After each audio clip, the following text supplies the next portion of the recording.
AMC product பத்தி first of all 4 years back ஒரு YouTube channel மூலமா தான் எங்களுக்கு தெரிய வந்தது. கொஞ்ச நாளா அந்த ஏஎம்சி ப்ராடக்ட்ஸ் எப்படி, என்ன ஏது அப்படின்னு நாங்க ரிசர்ச் பண்ணிட்டு இருந்தோம்.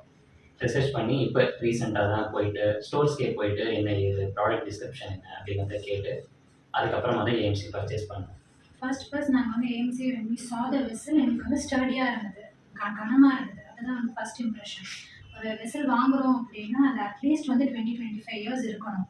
சும்மா வாங்கிட்டு 5 இயர்ஸ்ல போகுது அப்படின்னா, அது வந்து not Worth the money. So அதனால வி தாட் இது வந்து அஃபோர்ட் பண்ணலாம் அப்படின்ட்டு. அண்ட் செகண்ட் ரீசன் ஷாப்க்கு போனதுக்கப்புறம் தான் when the people told as nutritious food cook பண்ண முடியும். ஆயில்லெஸ் ஃபுட் குக் பண்ண முடியும். ஸ்டீம்லேயே வந்து குக்கிங் பண்ணுறது ரொம்ப ஹெல்த்தியான வழி அப்படிங்கிறதுனால we thought we have a toddler with us. So அப்படின்றக்கச்ச ஆரம்பத்துல இருந்தே குழந்தைக்கு வந்து நியூட்ரிஷியஸ் ஃபுட் கொடுத்தா it will be healthier for him அப்படிங்கிறதுனால நாங்கள் மெயினாக ஏஎம்சி ஆப்ட் பண்ணோம்.